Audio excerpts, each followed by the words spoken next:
ইব্রাহিম বিন Adham রহমাতুল্লাহি আলাইহি ওই যুবকের পায়ের মধ্যে পড়ে গেলেন, বললেন, ভাই আমাকে তুমি মাফ করে দাও। যুবক এবার হাউমাউ করে কান্না করতেছে, বলতেছে, ও মুসাফির ভাই, আমি তো আজকেই এখানে নতুন দোকানে বসেছি, আমার সাথে কোনোদিন আপনার দেখা হয় নাই, আমার সাথে আপনার পরিচয় নাই, তাহলে আমার পায়ে পড়ে ক্ষমা চাওয়ার কারণটা একটু আগে বলেন। বাদশাহ ইব্রাহিম বিন আদহাম রহমাতুল্লাহি আলাইহি বলতেছে, ও বাবা, তোমার বাবার নাম কি? ও, তোমার বাবার দোকান কি ইয়ামানে ছিল? তিনি বললেন, হ্যাঁ, আমার বাবার দোকান ইয়ামানে ছিল, কিন্তু তিনি ইন্তেকাল করেছেন। আমরা 6 ভাই কিংবা 7 ভাই। এক ভাই আমি এখানে বসি, আরেক ভাই অমুক দেশে, আরেক ভাই অমুক জায়গায়, আরেক ভাই অমুক জায়গায়। তোমাদের কোনো বোন আছে কিনা? বললেন, হ্যাঁ, 2 জন বোনও আছে। তোমাদের মা জীবিত আছে কিনা? বললেন, মা জীবিত আছে। এবার বাদশাহ ইব্রাহিম বিন আদহাম রহমাতুল্লাহি আলাইহি প্রত্যেকটা ভাইয়ের কাছে যে পায়ে ধরে ক্ষমা চাইলেন, বোনদের কাছে ক্ষমা নিলেন, তার মায়ের কাছে ক্ষমা নিলেন। বলখের যিনি বাদশা ছিলেন ইব্রাহিম বিন আদহাম রহমাতুল্লাহি আলাইহি, কি নাম? ইব্রাহিম বিন আদহাম রহমাতুল্লাহি আলাইহি। দেখেন, বুজুর্গদের নামগুলো আমরা এই যে বলাই, এরও একটা কারণ আছে। আজকে উদাহরণস্বরূপ এই এলাকার যিনি সবচেয়ে প্রভাবশীল মানুষ, একজন তো এমন আছে, আপনি যদি তার নাম বিক্রি করে এলাকায় চলতে পারেন, হয় না যে ওই ছেলেটা অপরাধ করছে, কিন্তু তাকে বিচার করার কেউ সাহস পায় না। কেন? যে তিনি অমুকের সাথে চলে।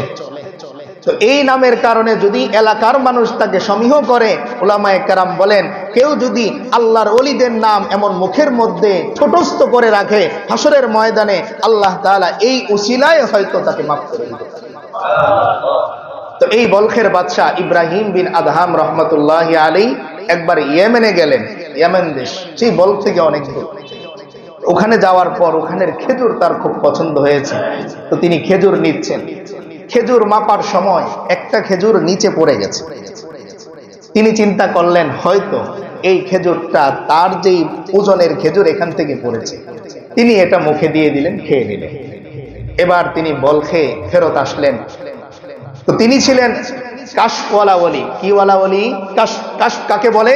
যে তিনি চোখ বন্ধ করলে আল্লাহ তাআলার পক্ষ থেকে তার সিনার মধ্যে ইলহাম আসে, তাদের হৃদয়ের চোখ খোলা, এটাকে কি বলে?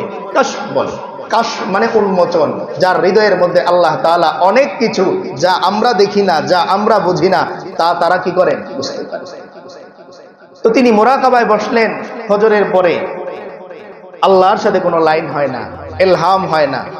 সন্ধ্যার পরে বসলেন, লাইন হয় না, ইলহাম হয় না। তিনি জিকিরে স্বাদ পান। 7 দিন হয়ে গেছে, তিনি পেরেশান হয়ে গেলেন।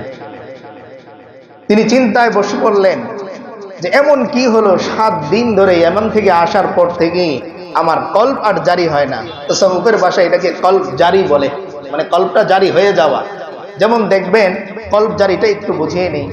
আমরা 10 জন মিলে জিকির করতেছি, 8 জন জিকিরের মাঝখানে একটু চোখ খুলে দেখি কি অবস্থা।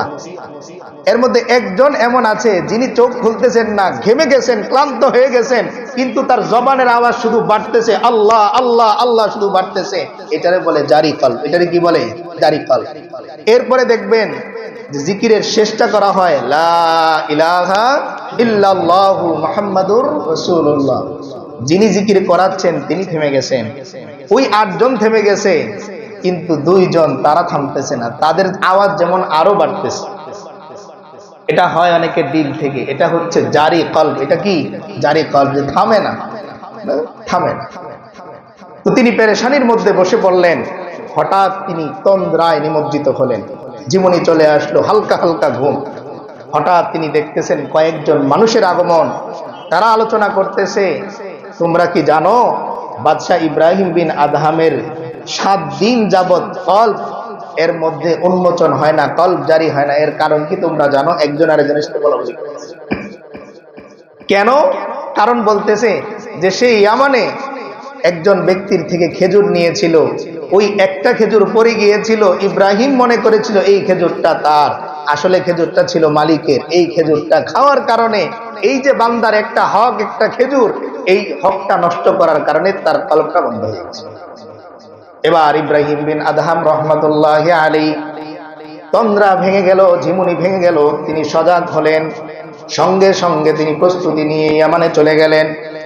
ইয়ামানে গিয়ে দেখলেন ওই খেজুরওয়ালা আর দোকানের মধ্যে বসা নাই, যেই খেজুরওয়ালার থেকে তিনি খেজুর নিয়েছিলেন। আশপাশের দোকানদারদের জিজ্ঞেস করলেন, এই দোকানদার ভাই কোথায়? তারা বললেন, তিনি তো কিছুদিন আগে ইন্তেকাল করেছেন, এখন আর তার দোকান এখানে নাই। খোঁজ নিলেন ওই ব্যক্তির দোকান এখন কোথায় কিংবা তার পরিবার কোথায় থাকে। তারা ঠিকানা দিলেন বহু দূর, ওখান থেকে প্রায় মাসখানেকের রাস্তা।